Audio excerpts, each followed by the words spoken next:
안녕하세요. 해주시죠. 박찬입니다. 네, 네, 안녕하세요. 저는 소개했던 대로 코로나19와 성소수자, LGBT 피플의 어떤 혐오 낙인에 대해서 발표를 하겠습니다. 잠시 화면 공유를 하겠습니다. 네, 성소수자들은 일반적으로 그 사회 속에서 많은 차별과 낙인을 받고 있습니다. 성소수자들은 자기의 어떤 정체성을 드러내는 것만으로 가족이나 직장에서 어떤 차별을 받는 대상이 되기 쉽고, 또 사회 경제적으로 어떤 성소수자에 대한 혐오로 인해서 열악한 지위에 있거나 의료기관에 접근하기 어려운 경우들이 많습니다. 그래서 이제 유엔 최고인권 대표 사무소에서도 4월에 이제 이렇게 보고서를 내서 성소수자들이 받는 어떤 영향에 대해서 각 국가들이 특별히 주의를 기울여야 된다는 의견서를 내기도 했습니다. 한국 같은 경우는 이제 성소수자들이 한국의 성소수자 역시 이제 외국과 비슷하게 여러 가지 차별과 낙인을 받고 있습니다. 특히 이제 한국의 경우 성소수자들이 많은 경우 자기의 어떤 정체성을 드러내지 못합니다. 많은 성소수자들이 직장이나 학교, 가족들의 자기의 정체성을 드러낼 경우 직장에서 해고를 강요당하거나 학교에서 괴롭힘을 당하거나 폭력을 당하거나 이런 상황들을 마주합니다. 심지어 가족한테도 자기의 정체성을 드러내지 못합니다. 그렇기 때문에 사실 이제 한국에서 가장 문제됐던 거는 성소수자들이 감염이 되고 이 감염된 사실이 알려지는 것이 자신의 어떤 정체성이 드러나는 문제로 이어지는, 그럼으로써 결국 자기의 성격지향 성별 정체성이 드러나는 아우팅의 문제로 이어지는 것이 큰 문제가 됐습니다.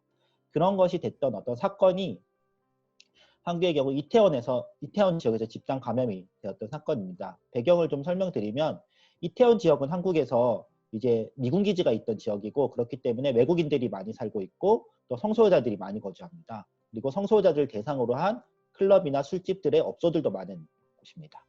그런데 이제 올해 5월 초에 이태원 지역에 확진자가 다녀갔다는 사실이 알려졌습니다.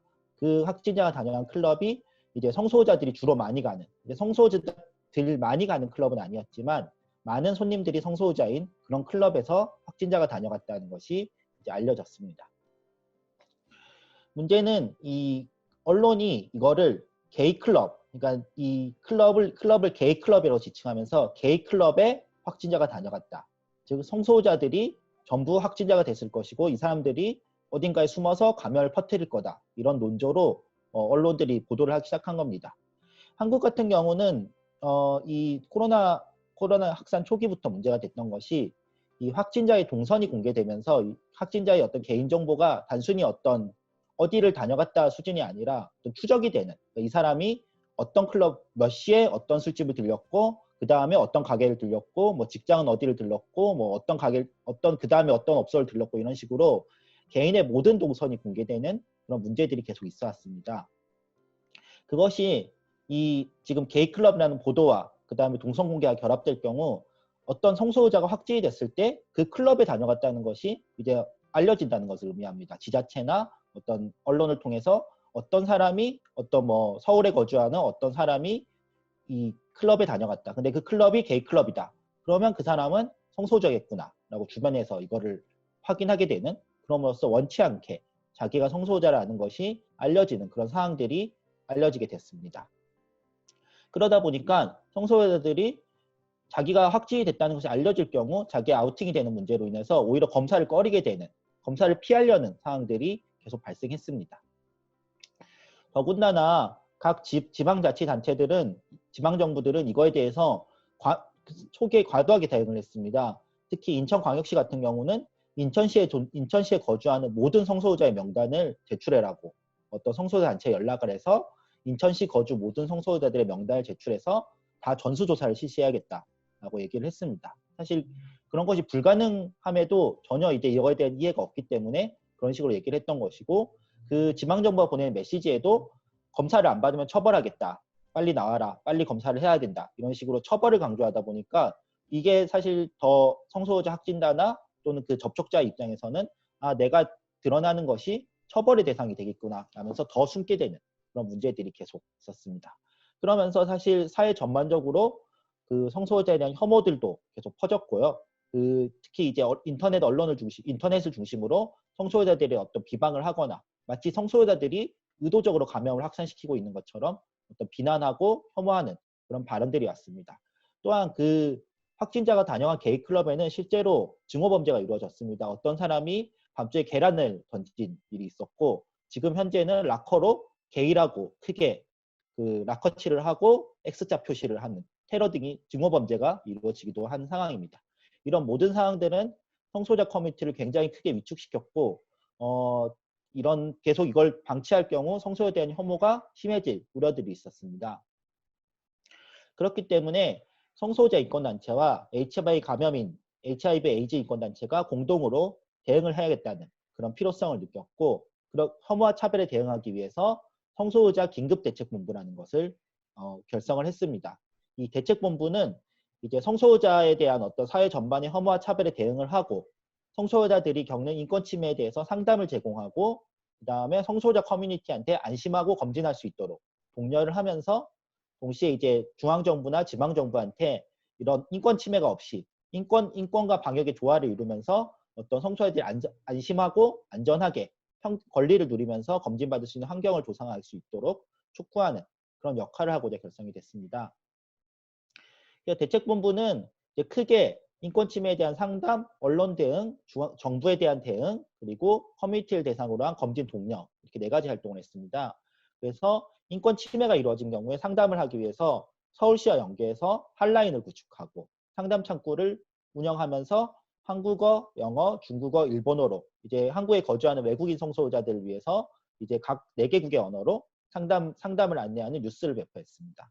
실제로 이 이태원의 집단 감염 이후에 약 90여 건의 전화 상담이 접수되었고, 그 사례들 중에는 자신이 검진이 되었는데 클럽을 다녀갔다는 것을 그 보건소에서 직장에 바로 통보를 해서 직장에 이 사람이 성소유자라고 알게 되었던 사례들도 있었고, 또 한 사람은 이제 성소유자이자 또 HIV 감염인인데 병원에 입원을 했는데 병원 관계자가 이 사람이 HIV 감염인이라는 사실을 누설을 해서 그것이 알려지는 그런 사례가 있었고, 또 자가격리 과정에서 본인이 어떤 가족들로부터 어떤 학대나 괴롭힘을 당하는 그런 문제들이 있었습니다.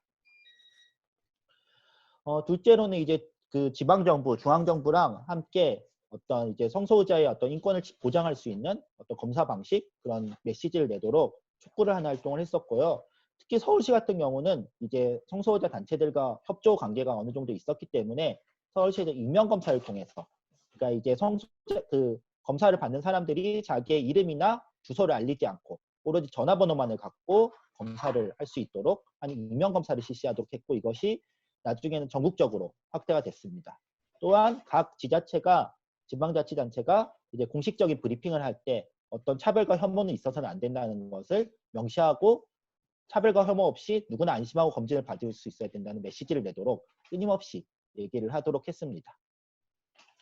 특히 이제 중앙방역대책본부, 중앙정부랑은 동선을 공개할 때 계속적으로 개인정보가 누설되는, 이제 확진자의 동선을 공개하면서 어떤 직장 명이 공개되거나 또는 거의 사는 주소가 공개되거나 이런 것들에 대해서 계속 문제 제기를 하고, 이거에 대해서 어떤 조치를 취할 것을 계속해서 요구를 했습니다. 또 하나는 이제 성소유자들 대상으로 해서 어떤 그 올바른 정보를 알리고, 특히 이제 확진 초기에 이제 그 잘못된 정보들이 확 퍼지면서 마치 이제 검진을 받으면 당연히 나의 개인정보가 다 누설될 것이고 내가 더 이상 지켜주지 못할 것이라는 어떤 두려움들이 퍼졌는데, 그걸 성소유자 커뮤니티에 알리면서 올바른 정보를 알리고 익명검사가 실시되고 있다. 그리고 어떤 지자체에서도 인권을 보장하겠다는 어떤 메시지를 냈다. 그렇기 때문에 어느 정도 안심하고 검진을 해도 되고, 또한 어떤 상담을, 인권 침해가 발생한 경우 상담을 하고 있다라는 것들을 계속 정보를 제공하는 그런 어떤 홍보 활동들을 했습니다.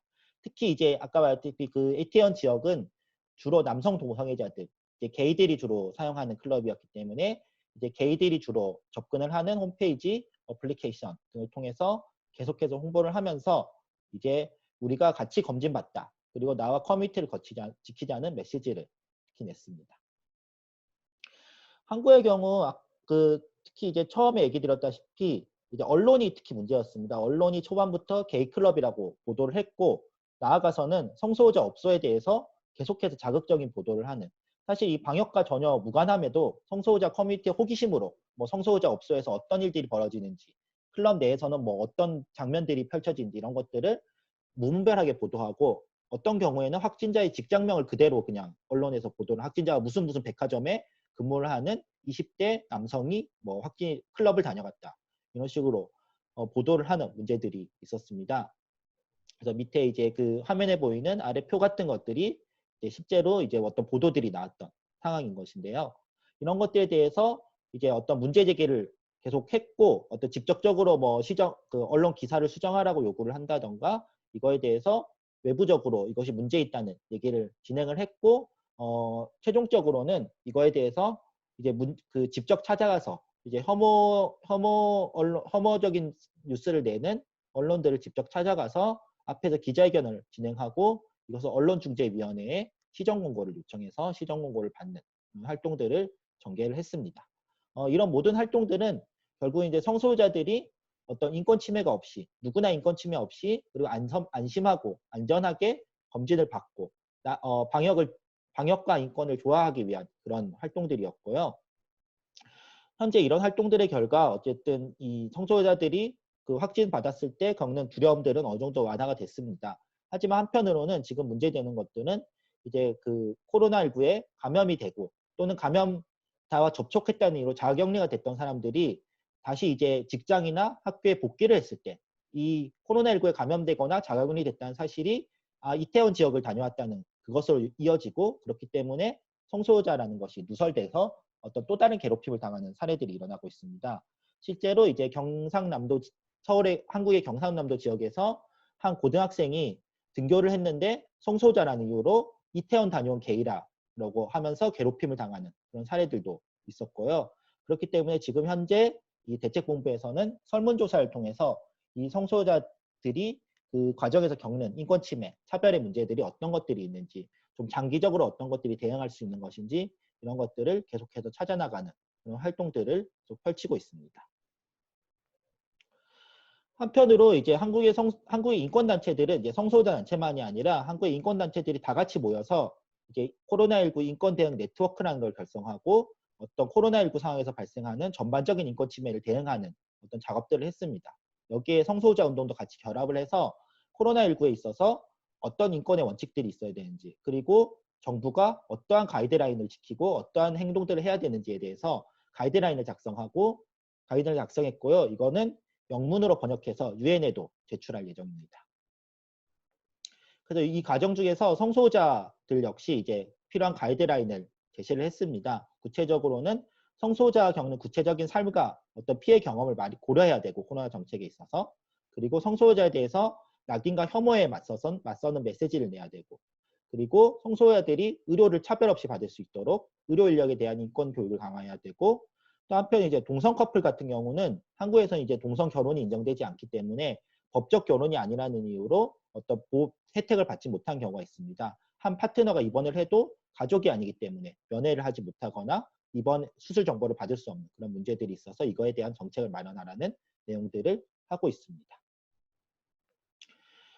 지금 이렇게 보다시피 한국의 성소유자 운동은 어떤 인권에 기반해서 어떤 그 성소유자들이 겪게 되는 어떤 혐오와 낙인에 맞서는 활동들을 했는데 이렇게 활동할 수 있었던 데에는 특히 HIV 감염인 인권운동의 경험들이 중요한 역할을 했습니다. 한국의 성소유자 운동 같은 경우는 초기부터 HIV 감염인 인권운동 같이 결합을 해서 활동을 했었고요. 이 HIV 감염인 인권운동이 기본적으로 어떤 감염인에 대한 낙인, 감염병에 대한 어떤 혐오와 차별이 어떤 방역에 도움이 되지 않는다는 오래된 경험들과 역사들을 갖고 있었기 때문에 이걸 바탕으로 어떤 중앙정부랑 지방정부랑 협상을 할 수 있는 그런 것들이 있었고요. 이것이 사실 이번에 이태원의 활동들은 좀 성소유자 커뮤니티를 많이 위축시키는 역할을 하기도 했지만 한편으로는 전환의 계기도 됐습니다. 이 사건들을 겪으면서 한국 사회가 차별과 혐오가 얼마나 그 개인에게도 피해를 주는 것이지만 이걸 사회 전반의 방역에도 도움이 되지 않는다는 것, 개인이 차별과 혐오에 숨게 만드는 것이 사회 전반의 방역을 지키는 데 도움이 되지 않는다는 것을 느낄 수 있는 어떤 계기가 되었고 그렇기 때문에 정부랑 지방자치단체에서 성소유자에 대한 차별을 반대한다는 메시지가 나온 것은 하나의 성과라고 할 수 있습니다. 앞으로도 이제 이 성소유자 대책본부와 성소유자 운동은 어떤 인권기구들과 연계를 해서 계속해서 성소유자를 겪는 차별과 혐오에 맞서서 대응을 해나가는 활동들을 펼치려고 예정 중에 있습니다. 네, 이상으로 제 발표를 마치겠습니다.